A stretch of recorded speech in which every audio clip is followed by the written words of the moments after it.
আসসালামু আলাইকুম, প্রোকোডারে আপনাকে স্বাগতম। আপনি দেখছেন মডার্ন এইচটিএমএল প্লেলিস্ট এবং আজকে আমরা শিখব এইচটিএমএল মেটা। এই মেটা ট্যাগগুলো অনেক ইম্পর্টেন্ট। আপনি সব ওয়েবসাইটেই মেটা ট্যাগ ব্যবহার করতে দেখবেন। তো কিভাবে মেটা ট্যাগগুলো কাজ করে চলেন একটু দেখি। তো যেমনটা দেখতে পাচ্ছেন যে গতদিন আমরা ওয়েবসাইটের এই অংশগুলো কাজ করেছিলাম, এই প্রজেক্টটা আমরা বানিয়েছি। তো এখন আমরা একটু এই ওয়েবসাইটের মেটা ট্যাগগুলো দেখব। তো মেটা ট্যাগটা কি? মেটা ট্যাগ হচ্ছে আপনার ওয়েবসাইটের সম্পর্কে ইনফরমেশন সার্চ ইঞ্জিনকে দেওয়ার জন্য। তো এই মেটা ট্যাগগুলো ব্যবহার করবেন আপনি অবশ্যই হেডের মধ্যে, দুই হেড ট্যাগের মাঝখানে। তো আপনি যদি মেটা ট্যাগ লিখতে চান, আপনি লিখবেন লেফট অ্যাঙ্গেল ব্র্যাকেট META মেটা, রাইট অ্যাঙ্গেল ব্র্যাকেট। এটা একটা সিঙ্গেল ট্যাগ, এটা কোনো ক্লোজিং নাই। তো এরকম একটা মেটা আপনি ব্যবহার করবেন। এখন এই মেটার মধ্যে আপনি যদি চান যে আপনার ক্যারেক্টারগুলো ঠিকভাবে এনকোড হোক, সেক্ষেত্রে আপনি মেটা কারসেট ব্যবহার করবেন এবং এটার ভ্যালু হচ্ছে UTF-8। তো এই UTF-8 মেটা কারসেট আপনি যদি ব্যবহার করেন, তাহলে আপনার ওয়েবসাইটে সব ক্যারেক্টার সুন্দরভাবে এনকোড হবে। এবং আপনি যদি এটা সম্পর্কে আরও ডিটেল জানতে চান, আপনি এটাকে কপি করবেন, কপি করে এটাকে পেস্ট করে দিবেন। দেখেন, এটা নিয়ে অত পেইন নেওয়ার কিছু নাই।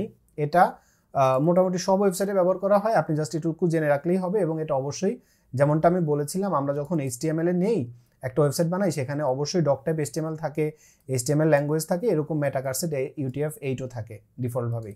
তো এতটুকু জানলেই হবে। তারপর আপনি আরও ডিটেল জানতে চাইলে উইকিপিডিয়া সার্চ দিতে পারেন। মূলত মনে রাখবেন কি, ক্যারেক্টার এনকোডিংয়ের জন্য আমরা কি ব্যবহার করি? UTF-8।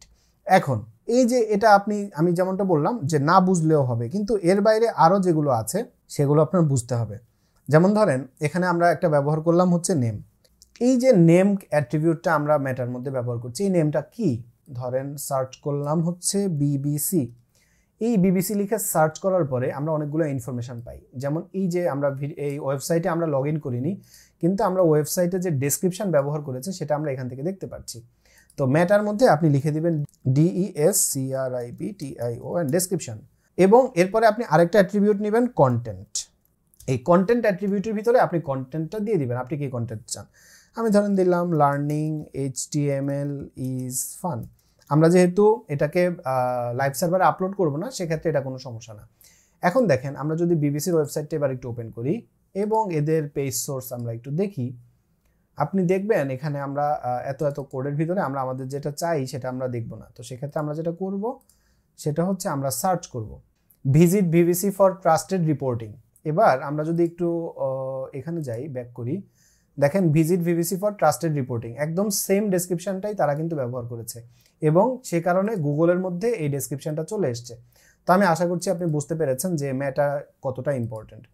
এবার আমরা এই লাইনটাকে ডুপ্লিকেট করব। শুধু যে ডেসক্রিপশন আছে এরকম না, কিওয়ার্ডও আছে। কিওয়ার্ড তো আর একটা হয় না, একটা ওয়েবসাইটের কিওয়ার্ড অনেকগুলো হয়।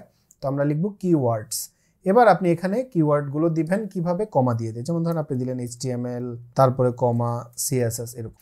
একইভাবে আপনি ধরেন কোনো একটা ব্লগ পেজ লিখেছেন বা একটা ব্লগ পেজ বানিয়েছেন, তো সেই ব্লগ পেজের অথরকে আপনি সেটা এখানে লিখে দিতে পারেন, AUTHOR, অথর। এবং কন্টেন্টের মধ্যে আপনি আপনার নামটা লিখে দিবেন। তো এভাবে আপনি আপনার মেটা ট্যাগগুলো ব্যবহার করবেন এবং আপনি গুগল সার্চ করলে আরও অনেক মেটা ট্যাগ সম্পর্কে জানতে পারবেন। তবে মোটামুটি এগুলো কমনলি আমরা ব্যবহার করি। কিন্তু সবচেয়ে ইম্পর্ট্যান্ট যেটা গত পর্বে আমি বলেছিলাম যে একটা মেটা ট্যাগ আছে, সেটা যদি আপনি ব্যবহার না করেন, আপনার ওয়েবসাইটটা গুগলে বা যে কোনো জায়গাতে মোবাইল ফ্রেন্ডলি হবে না বা রেসপন্সিভ হবে না। সেটা হচ্ছে ভিউপোর্ট। তো ওইটা কোনটা, সেটা অবশ্যই আপনার ওয়েবসাইটে থাকতে হবে।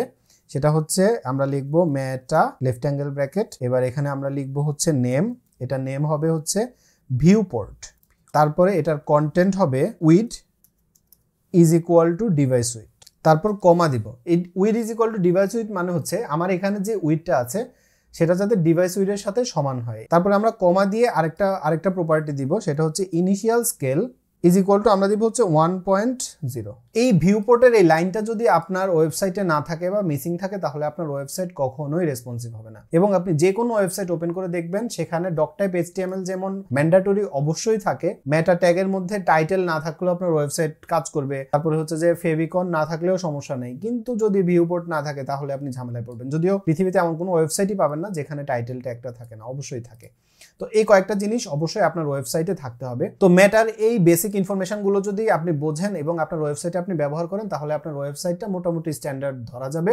এবং আপনি যদি ভিউপোর্টটা ঠিকভাবে দেন, আপনার ওয়েবসাইটটা আপনি ডিজাইন করার পরে যদি আপনার এখানে কোনো স্ক্রল বার না থাকে, তাহলে এই স্ক্রল বার থাকতেই পারে, হ্যাঁ, ভার্টিক্যাল স্ক্রল বার, কিন্তু হরিজন্টাল স্ক্রল বার যদি না থাকে তাহলে আপনার ওয়েবসাইটটা রেসপন্সিভ হবে। দেখেন আমাদের ওয়েবসাইটে কিন্তু কোনো ভার্টিক্যাল স্ক্রল বার নাই, যে কারণে আমরা বলতেই পারি যে আমাদের ওয়েবসাইটটা রেসপন্সিভ হয়েছে।